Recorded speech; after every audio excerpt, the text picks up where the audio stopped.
کچھ کیا، لیکن اس سے ہمیں دل برداشتہ نہیں ہونا چاہیے. ڈپلومیسی میں اور قوموں کی زندگیوں میں یہ ڈائلاگس کا سلسلہ بڑی تیزی سے جاری ہونا چاہیے. یہی تو دنیا چاہتی ہے کہ مسلمان کی گردن کاٹے، جیسے کہ مڈل ایسٹ میں ہو رہا ہے، یہاں بھی شروع ہو جائے. انڈیا کا مقصد بھی حل ہو جاتا ہے اس میں، اور دنیا کی کچھ اور قوتیں ان کا مقصد بھی حل ہو جاتا ہے. بہت شکریہ جمیل احمد صاحب ہمارے ساتھ موجود تھے، اور سی پیک کا معاملہ اس پر ہم نے تفصیلاً گفتگو کی ہے. ایک بریک لیتے ہیں اور اس بریک کے بعد ایک اور اہم ایشو پر بات کریں گے. دیکھتے رہیے نیوز آور ود ناجیہ.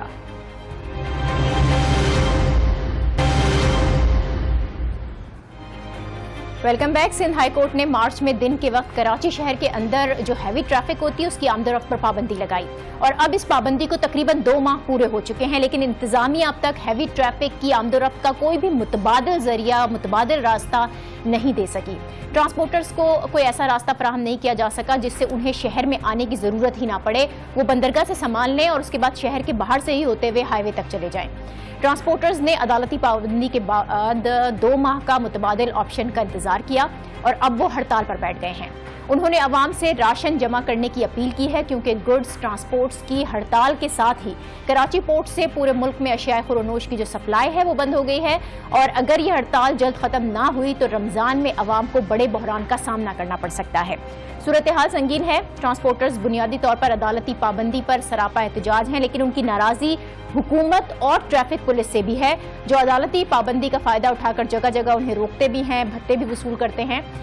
یہ تمام تر وہ مسائل ہیں جن پر ہم بات کریں گے. آل پاکستان گڈز ٹرانسپورٹ الائنس کے چیئرمین نثار حسین جعفری صاحب نے ہمیں جوائن کیا ہے. بہت شکریہ نثار صاحب آپ کا. نثار صاحب، آپ لوگوں کی جانب سے ہڑتال کی جا رہی ہے. ویسے تو ہیوی ٹریفک سے متعلق کراچی کے شہریوں کو بھی بڑی شکایات ہوتی ہیں کہ دن کے اوقات میں ہیوی ٹریفک چل رہی ہوتی ہے، جس وقت رش کے اوقات ہوتے ہیں اس وقت چل رہی ہوتی ہے، لیکن آپ لوگوں کی بھی اپنے مطالبات ہیں، آپ لوگوں کی بھی ڈیمانڈز ہیں. تو بنیادی مقصد ہے کیا اس ہڑتال کا؟ سر دیکھیں، 2007 میں ایک پٹیشن سو موٹو ایکشن لیا تھا رانا بھگوان داس صاحب نے، جس کا کیس نمبر تھا 6K/2007. اس میں رانا بھگوان داس صاحب نے ایک فیصلہ کیا تھا کہ صبح 6 بجے سے رات 11 بجے تک شہری حدود میں ہیوی وہیکلز نہیں چلیں گی، اور 10 سال سے ہم اس پہ پابند بھی تھے. کوئی اکا دکا اگر کبھی گاڑی چلی جائے، لیکن اس میں بھی انہوں نے یہ کہا تھا کہ خوردونوش روزمرہ کی میڈیسنز وغیرہ جو ہیں اگر وہ ہوں تو وہ جا سکتی ہیں.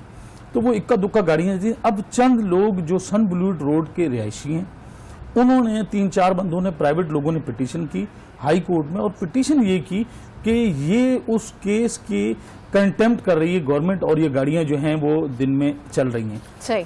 اب وہ جج صاحب جو ہیں یا تو وہ پٹیشن سمجھ نہیں سکیں، انہوں نے اٹھا کے فیصلہ کر دیا کہ یہ جناب گاڑیاں جو ہیں یہاں سے نہیں جانی چاہیے، جبکہ میرے پاس ان کے فیصلے کی کاپی موجود ہے.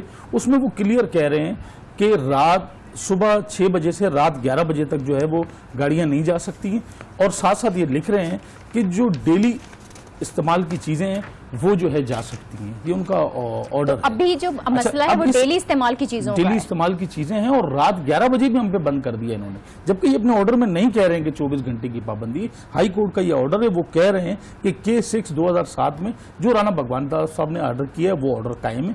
ساتھ میں وہ لکھ رہے ہیں کہ جناب یہ جو واٹر بوزر، واٹر ٹینکر اور آئل ٹینکر اور جو ہے کیرنگ اکوموڈیٹر اور اسینشن، یعنی کہ روزمرہ کی چیزیں جو ہیں وہ اس سے مستثنی ہیں.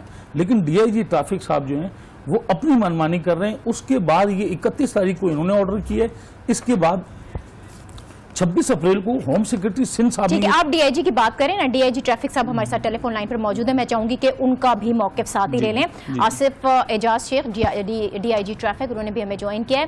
DIG صاحب، جو ٹرانسپورٹ مالکان ہیں، جو گڈز ایسوسی ایشن ہے، اس کا ان کی جانب سے جو مطالبہ سامنے آ رہا ہے اور جو ان کو شکایت ہے وہ یہ ہے کہ جو روزمرہ کی اشیاء خورونوش ہیں وہ مستثنا تھیں، لیکن اس کے باوجود آپ لوگوں کی جانب سے تنگ کیا جا رہا ہے. آپ اس پر کیا کہیں گے؟ بسم اللہ الرحمن الرحیم. تھینک یو جی. یہ بڑا کراچی کی شہر کا بڑا حساس ایشو ہے. میں آپ کو تھوڑا ڈیٹیل میں بتاؤں گا. جی. میں کورٹ میں، ہائی کورٹ میں ڈبل بینچ کے سامنے 3 دفعہ پیش ہوا ہوں. 1 دفعہ اوپن کورٹ میں اور 2 دفعہ چیمبر میں. یہ ٹرانسپورٹ والے جتنے بھی لوگ ہیں، سر بھائی ہیں، دوست ہیں میرے، ان کے تمام کے وکیل بھی کھڑے ہوئے تھے وہاں پہ جج صاحبان کے سامنے. چیمبر میں جب 2 ہیئرنگز ہوئی تھی، ابھی ریسنٹ لاسٹ ہیئرنگ ہوئی تھی اس سیٹرڈے کو. لیکن جی وہ جو آرڈر ہے اس میں 9 احکامات ہیں. ٹوٹل 9 احکامات ہیں. اور جو پہلا اور دوسرا حکم ہے وہ میرے لیے ہے. پہلا حکم ریلیٹ کرتا ہے سپریم کورٹ سے. ہائی کورٹ نے سپریم کورٹ کا آرڈر ایز اٹ از لکھا ہے. وہ یہ ہے کہ جی کراچی شہر میں ہیوی ٹریفک کا جو داخلہ ہے, میں پھر سے کلیئر کر دوں اس بات کو جی, کراچی شہر میں, شہر کے اندر یعنی کہ شہر میں جو داخل ہوا ہے, داخلی راستے جو ہیں وہاں سے ہیوی ٹریفک رات کو 11 سے صبح 6 بجے تک آ سکتی ہے, اس کے علاوہ نہیں. 3 روٹس ایسے ہیں, نیشنل ہائی وے والا, سپر ہائی وے کا اور ناردرن بائی پاس کا, جہاں پر یہ 24 گھنٹے ایکٹیویٹی اپنی کر سکتے ہیں. بیسیکلی یہ چھوٹی سی باتیں سمجھ لی کہ کے پی ٹی اور فورٹ قاسم کا رابطہ نہیں توڑا گیا, یہ تھا سپریم کورٹ کا آرڈر. اب ہائی کورٹ نے آرڈر نمبر 2 جو ہے وہ ہائی کورٹ نے کیا ہے, اس میں شہر میں ہر قسم کی ہیوی ٹریفک کا داخلہ 24 گھنٹے بند ہے. میں اس میں آپ کو بتاتا چلوں کہ جی ابھی جو سیٹرڈے والے دن ہیئرنگ ہوئی تھی اس میں ڈمپر ایسوسی ایشن کے لوگ بھی تھے, تو ان کے جو وکیل تھا اس نے کہا کہ جی ریزیڈینشیل ایریا میں گھر بنتے ہیں, وہ ڈمپر جائیں گے تو کیسے ہوگا. تو کلیئر کٹ جیسا آپ نے حکم دیا کہ جی کوئی کسی قسم کی ہیوی ٹریفک ریزیڈینشیل ایریا میں یا شہر میں داخل نہیں ہوگی. یہ میں خود وہاں پہ موجود تھا, اور ان کے جو گڈس ٹرانسپورٹ والے ہیں, باقی جو دوست ہیں, ان کے تمام کے وکیل بھی کھڑے ہوئے تھے. ٹھیک ہے ہر بندے نے ڈی آئی جی صاحب, آپ نے صورتحال بہت واضح کر دی, آپ کا جو موقف ہے وہ بھی سامنے آیا, لیکن اب یہ لوگ ہڑتال پر چلے گئے. کسی طور پر یہ ممکن ہے کہ مذاکرات کے ذریعے یہ معاملہ حل ہو جاتا؟ دیکھیں جی میں تو اس میں مذاکرات کر نہیں سکتا نا, گورنمنٹ کر سکتی, کیونکہ یہ تو ہائی کورٹ کا حکم ہے نا, تو وہ تو کورٹ کا حکم ہے, تو یہ تو کورٹ سے ہی ریلیف ان کو ملے گا. ٹھیک ہے, میں کیا کر سکتا ہوں. میں ذرا نثار صاحب سے پوچھنا چاہوں گی. نثار صاحب آپ کیا سمجھتے ہیں, مسئلے کا حل کس طرح نکلے گا؟ سیکنڈ پیرے کا ذکر کیا ہے شیخ صاحب نے, یہ سیکنڈ پیرے میں نہیں لکھا ہوا ہے water tanker, bowser and vehicle carrying communities of western, تو یہ ہیوی ٹریفک میں نہیں آتی ہیں. اسے کیا کہتے ہیں مجھے بتائیں شیخ صاحب, اس کو ہیوی ٹریفک نہیں کہتے ہیں. دیکھیں جی جو کورٹ یہ اسپیشل پرمیشنز دے رہے ہیں, ان کی بات سن لیں. جی جی کہیے گا. جو کورٹ نے ایگزمپشن دی ہے میں اس کو تو روک نہیں سکتا, جو کورٹ نے ایگزمپشن نہیں دی ہے وہ میں کیسے کر سکتا ہوں. میری بات سنیے گا, میرے دوستوں کی, بھائیوں کی, ان کی بات ایک حد تک جائز ہے, ٹھیک ہے. یہ کلیریفیکیشن ان لوگوں کے وکیل نے ہی مانگی تھی کورٹ میں میرے سامنے, تو جج صاحب نے الاؤ نہیں کیا تھا. ہم نے ایک ایک چیز کھول کے پوچھی تھی جج صاحب سے وہاں پر نا, تو کلیئر کٹ یہ چیزیں منع کی گئی تھی, تو میں کیسے الاؤ کر سکتا ہوں. میں ان اپنے دوستوں کو یہ کہتا ہوں کہ اپنے وکیل سے پوچھے کہ اندر کیا ہوا تھا, اگر وہ سچ بتا سکتے ہو. سر میں آرڈر کی بات کر رہا ہوں, آپ نے جو پیرا 2 آرڈر کہا ہے میں اس آرڈر کی بات کر رہا ہوں. اس آرڈر میں لکھا ہوا ہے واٹر ٹینکر, بوزر, یہ vehicles caring community of western, یعنی روزمرہ کی چیزیں جو ہیں وہ جو ہے as a special case allow کر رہے ہیں. وہ بھی آپ نہیں جانے دے رہے ہیں. یہاں پر اگر اس کو اس طرح سے واضح کر دیں کہ آپ ایک طرف تو ہیوی ٹریفک کی بات کر رہے ہیں, دوسری طرف آپ بات کر رہے ہیں کہ جو روزمرہ خورونوش ہے, اشیاء خورونوش ہے, ان کو لے جانے کی بات کریں, تو روزمرہ کی اشیاء خورونوش بھی تو ہیوی ٹریفک کے ذریعے ہی جا رہی ہے. تو نہیں, یہ ہوم سیکرٹری کا جو نوٹیفیکیشن ہے اسے کہاں لے کے جائیں گے شیخ صاحب؟ ہوم سیکرٹری صاحب کہہ رہے ہیں, یا تو کہیں کہ میں ہوم سیکرٹری کے نوٹیفیکیشن کو نہیں مانتا ہوں. میرے بھائی آپ چیلنج کریں اس کو, کورٹ میں چیلنج کریں, یا آپ میڈیا تک کہیں کہ میں اس نوٹیفیکیشن کو نہیں مانتا ہوں, میں ہوم سیکرٹری کے کسی آرڈر کو نہیں مانتا ہوں. میری بات تو سن لیں, آپ بول لیں, مجھے بولنے دیجیے. ٹھیک ہے. جی جی دیکھیں جی, میں آپ کو سمپل یہ بتا رہا ہوں کہ جی کورٹ میں خود بنفسِ نفیس موجود تھا 3 ہیئرنگز میں. اس سیٹرڈے کو پھر ہیئرنگ ہے. بڑا آسان کام ہے نا کہ آپ لوگوں کا وکیل آ جائے وہاں پہ چیز کلیئر کر لے. ٹھیک ہے, آپ نے بالکل اس کو کلیئر کر دیا ہے کہ عدالتی معاملہ ہے تو عدالتی طریقے سے ہی سالو ہوگا. بہت شکریہ D I G traffic Asif Ijaz Shaikh آپ کا. نثار صاحب, وہ انہوں نے تو کہہ دیا نا کہ عدالتی معاملہ ہے تو ظاہر عدالت میں یہ حل ہو سکتا ہے, ہم اس طرف نہیں جاتے, لیکن آپ کے وزیر ٹرانسپورٹ سے بھی مذاکرات ہوئے, اس میں کوئی بات سامنے آئی کسی طریقے سے اس کا حل نکل سکتا ہے؟ نہیں, وہ بھی جو ہے اس حل نکالنے سے قاصر ہیں. یہ جو پٹیشن ہے اس میں ساری رپورٹ جو بنائی ہے, ٹرانسپورٹ دشمن جو ہے, یہ سازش ساری اس ڈی آئی جی آصف اعجاز شیخ صاحب کی. انہوں نے اس طرح کی رپورٹ پیش کی ہے وہاں پر کورٹ کے اندر کہ دہشت گردی میں اتنے لوگ نہیں مرے جتنے لوگ ایکسیڈنٹ میں مر گئے ہیں، اس ٹائپ کی ایک بات. آپ بڑا سنگین الزام ان پر لگا رہے ہیں. اب تو وہ فون لائن پر بھی نہیں ہے، لیکن ظاہر ہے آپ سے کوئی ذاتی دشمنی تو نہیں ہوگی، کوئی ذاتی مفاد ان کا اس کے اندر آپ کو نظر آتا ہے؟ دیکھیں نا، جو اس میں پیرا میں آپ سے کہہ رہا ہوں کہ ایز اے اسپیشل پرمیشن جو کہا ہے، اس میں ایز اے اسپیشل الاؤ، یہ الاؤ کر رہے ہیں. ڈی آئی جی صاحب خود الاؤ کر رہے ہیں، انہوں نے بندے رکھے ہوئے ہیں، وہ ایک ایک گاڑی سے ایک ایک چکر کے 10-10 ہزار روپے لے رہے ہیں. گاڑیاں تو جا رہی ہیں ویکل، لیکن وہ انہیں پیسے دے کے جا رہی ہیں. یہ انہوں نے اپنی مرضی سے آرڈر کرایا ہے. لیکن میں یہ پوچھتا ہوں کہ کیا ہوم سیکرٹری سندھ کو اس آرڈر کا نہیں پتا، یا اس ڈیٹ کے بعد 26 اپریل کے بعد 2 تاریخیں ہوئی ہیں؟ آپ نے یہ تمام باتیں وزیر ٹرانسپورٹ سے شیئر کی ہیں؟ ہم نے سب سے کی ہیں شیئر، ہم نے سب سے شیئر کی ہیں، بڑے کوپریٹو آدمی ہیں. تو اب اس کا حل کیا نکلے گا؟ آپ کب تک اس ہڑتال پر رہیں گے؟ اگر آپ یہ کہتے ہیں کہ مذاکرات کے ذریعے معاملہ حل نہیں ہو رہا ہے، کورٹ میں آپ جاتے ہیں تو اس قسم کا آرڈر سامنے آ چکا ہے، تو پھر اس طرح عوام کو پریشانی کا سامنا ہی کرنا پڑے گا. ہم نے چیف جسٹس آف پاکستان کو خط لکھا ہے کہ ہمیں سنا ہی نہیں گیا، اور ہمارے فنڈامنٹل رائٹ ایک جسٹس صاحب نے غصب کر لی، ایک آرڈر پاس کر لیا. ہمیں سننا تو جائے اس میں کہ ہمارے بھی تو ایشوز ہیں، ہماری بھی پٹیشن ہمیشہ فنڈامنٹل رائٹ اور ہیومن رائٹس پہ ہوتی ہیں. ہمارے بھی تو کوئی فنڈامنٹل رائٹس ہیں، ہم ٹیکس پیئر ہیں. پاکستان کی تاریخ میں کوئی بھی بزنس، کبھی آپ بزنس مین کو بٹھا لیں ہمارے ساتھ، ٹرانسپورٹ سے زیادہ ٹیکس کوئی بھی نہیں دیتا. ہم فکس اور ایڈوانس ٹیکس دیتے ہیں. ہمیں سنے بغیر انہوں نے آرڈر کیا. ہم نے اپلیکیشن لکھی چیف جسٹس آف پاکستان کو کہ جناب یہ جسٹس صاحب جانبدار ہم محسوس کرتے ہیں، کیونکہ ہمیں سنے بغیر یہ 4 تاریخوں سے ہمیں نہیں سن رہے اور اپنا آرڈر مسلط کریں. مہربانی کر کے کسی غیر جانبدار جج سے اس کی انکوائری کریں. یہ ہم نے بہت برداشت کے بعد سپریم، کیونکہ ہم عدلیہ کا ہمیشہ احترام کرتے ہیں. آپ اس کے لیے عدالت ہی جائیں گے؟ ہم عدالت بھی جائیں گے، اور جب تک یہ مسئلہ حل نہیں ہوتا ہے تو ہم جو ہے ہڑتال پہ رہیں گے. کل سے ہم جو ہے وہ ہائی ویز بند کریں گے. اس کے بعد ہم جو ہے اس سے آگے چل کے صوبہ سندھ کے دوسرے صوبوں سے رابطے جو ہے منقطع کریں گے. وہ کچھ بھی ہو، کیونکہ ہم نے 2 مہینے اس میں سفر کیا ہے، ہم نے کافی نقصان. اور آپ اس کو اگر دوسری سائڈ پہ دیکھیں تو جو 25 سے 30 کلومیٹر کا راستہ تھا جو انہوں نے ہمیں روٹ دیا ہے، وہ اس وقت 135 سے 40 کلومیٹر کا راستہ ہے، جو ہم کرایہ 3 گنا زیادہ لے رہے ہیں. جو انڈسٹریز کی ہم دیکھیں جنگ لڑ رہے ہیں کہ وہ جب ہمیں کرایہ زیادہ دیں گے تو وہ آگے پروڈکٹ اپنی مہنگی بیچیں گے، تو اس کا ڈائریکٹ اثر جو ہے عوام الناس پہ پڑ رہا ہے. بالکل، وہ آپ ہڑتال پر جاتے ہیں تب بھی عوام الناس کو پریشانی کا سامنا اٹھانا پڑے گا. بہت شکریہ نثار حسین جعفری صاحب، چیئرمین پاک گڈز ٹرانسپورٹ الائنس، ہمارے ہمراہ تھے اور ٹرانسپورٹرز کی جو مشکلات ہیں ان کا بھی ذکر کر رہے تھے. دوسری جانب جو عوام اس اب مشکلات سے گزرنے والی ہے وہ بھی بہت واضح طور پر نظر آ رہے ہیں. ہم ایک بریک لیتے ہیں اور اس بریک کے بعد توانائی کے بحران پر بات کریں گے جو حکومت کی جان نہیں چھوڑ رہا. دیکھتے رہیے نیوز آر ود ناجیہ.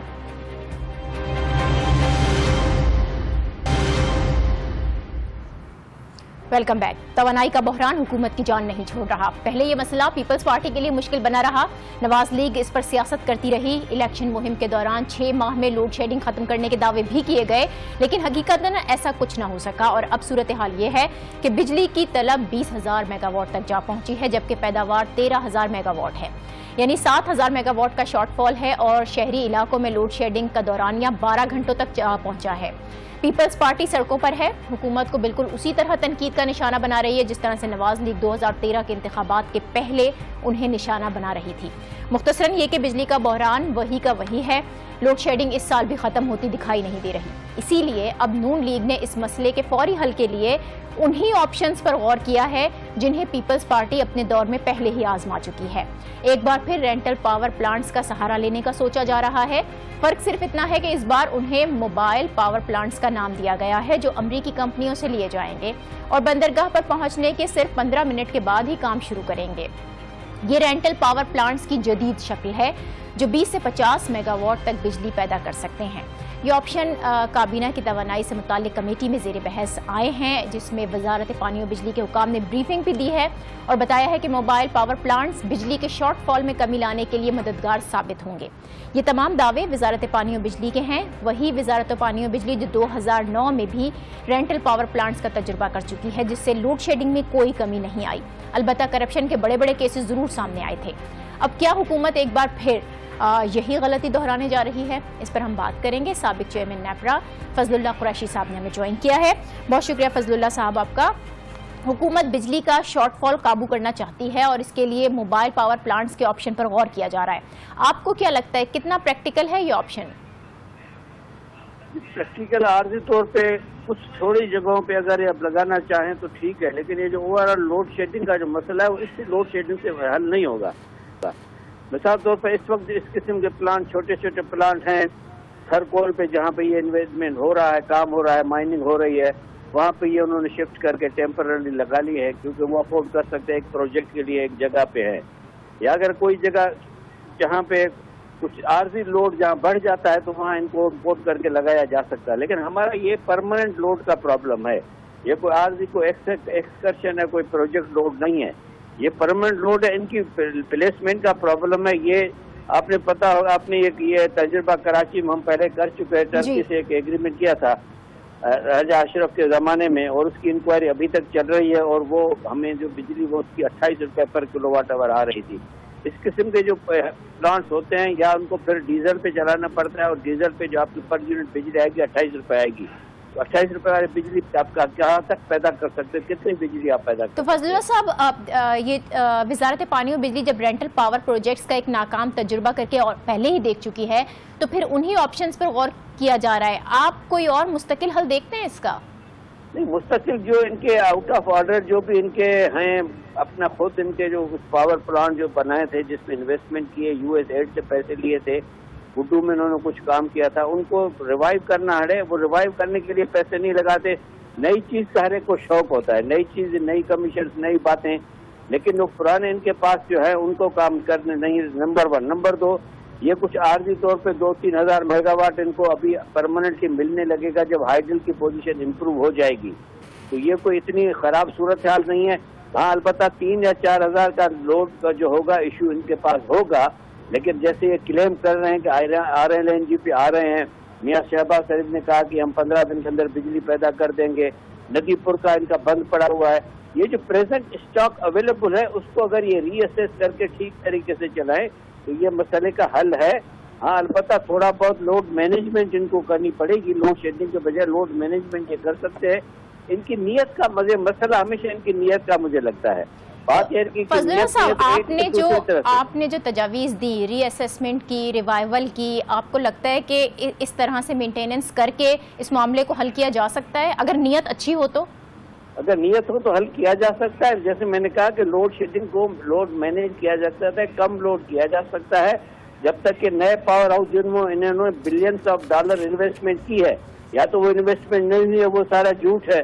لیکن جیسے وہ بتا رہے ہیں کہ ہم نے RLG کے لے لیا، ہم RLG پہ آ رہے ہیں، میاں شہباز شریف کہہ رہے ہیں کہ ہم نے یہ بھی کر دیا، وہ کر دیا، 6 مہینے میں آ جائیں گے، تو وہ کہاں ہیں؟ اگر وہ نہیں ہے تو وہ سب سے بڑا بڑا ایشو تو یہ ہے نا کہ کب تک ہمیں بیوقوف بنایا جائے گا. اصل دوسرا یہ ہے کہ یہ صرف ان سے، کیونکہ یہ صرف پاور پلانٹ کی بات نہیں ہے، ان کے فیول کی بات ہے، ان کی انسٹالیشن کی بات ہے. ان کے ساتھ گریڈ اسٹیشن کے ساتھ اس کو کنیکٹ کرنا پڑے گا. ان کا ایشو ہے گریڈ اسٹیشن ان کے پاس مکمل نہیں ہے. ان کے پاس جو پاور ٹرانسفارمرز ہیں جو آپ کے پاور کو ڈسٹریبیوٹ کرتے ہیں ان میں ان کے پاس شارٹیجز ہے. There are many issues. یہ صرف جنریشن کی بات نہیں ہے، اس میں ڈسٹریبیوشن کی بھی بات ہے اور پراپر مینٹیننس کی بات ہے. آپ کا جو IPPs ہے وہ پوری ابھی تک اپنی جو ان کی صلاحیت ہے اتنا پاور وہ نہیں دے رہے ہیں. اور ان کے جو پیسوں کا پرابلم آپ کو خود پتا ہے کہ جو سرکولر ڈیٹ ہے 250 ارب پھر چلا گیا ہے. ان کی پیمنٹ کا ایشو ہے، PSO کا آئل سپلائی کرنے کا ایشو ہے. یہ پورے سیکٹر کو مینجمنٹ کرنے کا ایشو ہے. یہ گمکس ہیں جو جیسے وہ گمک فیل ہو گئے اس زمانے میں، کیسز بن گئے، اسی طرف ہم جا رہے ہیں پھر. ٹھیک ہے، بہت شکریہ. سابق چیئرمین نیپرا فضل اللہ قریشی تھے اور کہہ رہے تھے کہ موبائل پاور پروجیکٹس کی جو بات ہو رہی ہے یہ عارضی طور پر تو شاید کچھ کام کر جائیں لیکن مستقل حل قطعاً نہیں ہو سکتا ہے. اگلی سٹوری کی طرف بڑھیں گے اور بات کریں گے سندھ کی، جہاں انٹر کے امتحانات شروع ہوئے ابھی 1 ہفتہ ہی گزرا ہے اور اس 1 ہفتے کے دوران صرف کراچی میں 16 پیپرز لیک ہو چکے ہیں. نقل کا یہ حال ہے کہ آج ہی حیدرآباد میں امتحانی مراکز کے 2 سربراہان جن کی ذمہ داری تھی کہ وہ اپنے امتحانی مراکز میں نقل روکیں، وہ خود نقل کرواتے ہوئے پکڑے گئے. دونوں کو رنگے ہاتھوں پکڑا گیا اور اب وہ پولیس کسٹڈی میں ہیں. اسی طرح سے جیکب آباد میں 12 طلبہ نقل کرتے ہوئے پکڑے گئے جنہیں امتحان دینے سے روک دیا گیا. اس کے علاوہ امتحانات میں واٹس ایپ کا جو استعمال ہے وہ بہت زیادہ بڑا ہے. نقل کا رجحان بہت ہی عام ہوا واٹس ایپ کے ذریعے، جو انتظامیہ کے لیے بھی سردرد بنا. اس معاملے پر حکمراں جماعت نے بھی کل سندھ حکومت کو تنقید کا نشانہ بنایا.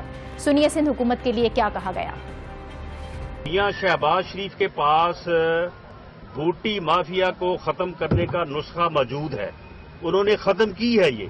تو یہ نسخہ جو ہے وہ میاں صاحب سے جو ہے وہ لے کے میں خود کراچی ان کی خدمت میں جا کے پیش کر دوں گا اور انہیں نجات مل جائے گی.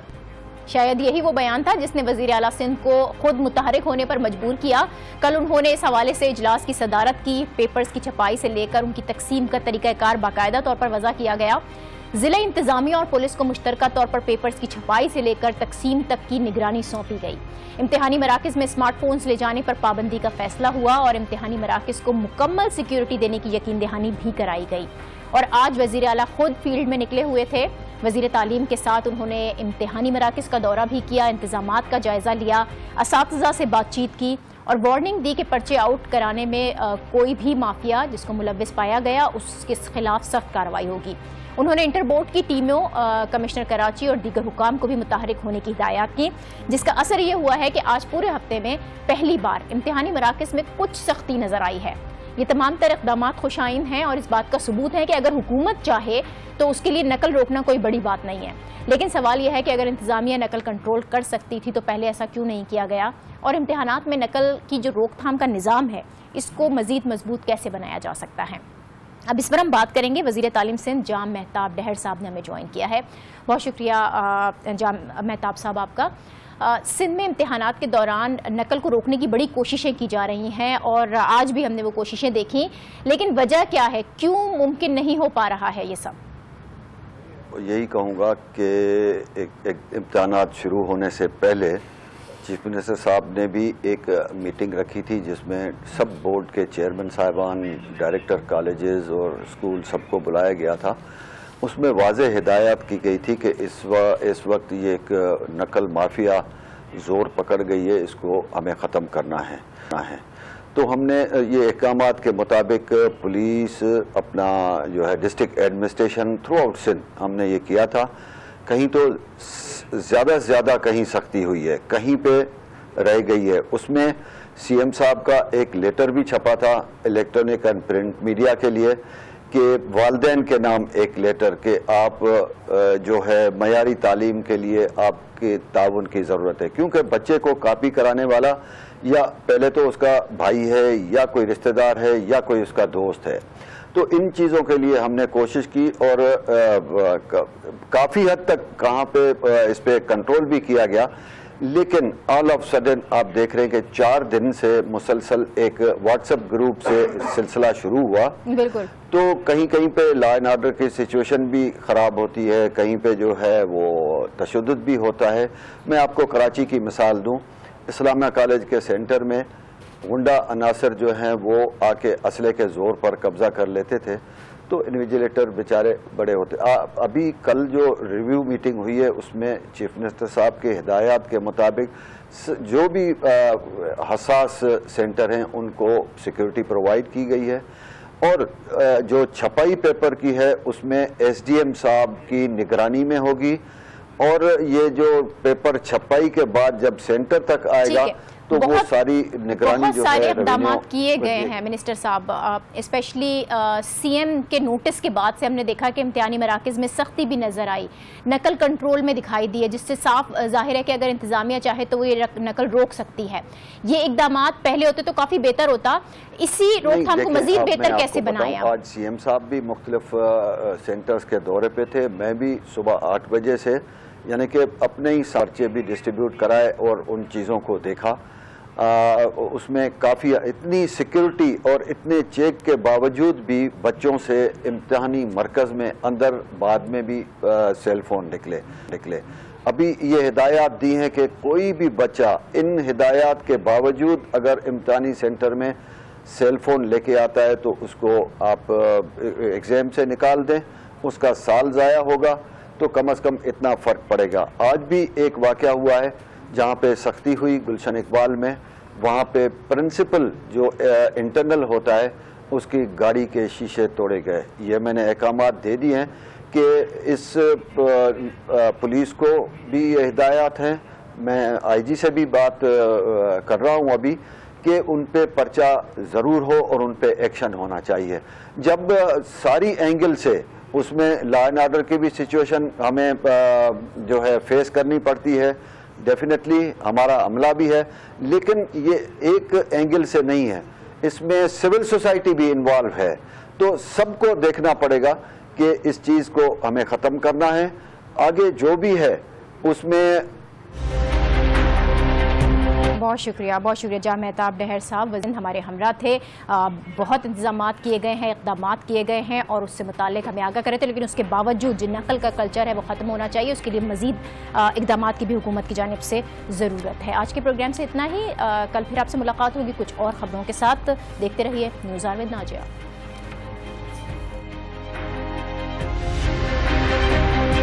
کرنوں پڑھنے کے لیے ہمارے پاس وقت نہیں ہے. تم جب ڈیمونسٹریشن کرنے جاؤ گے تو مانگو گے کیا؟ Radical Islamic terrorists determined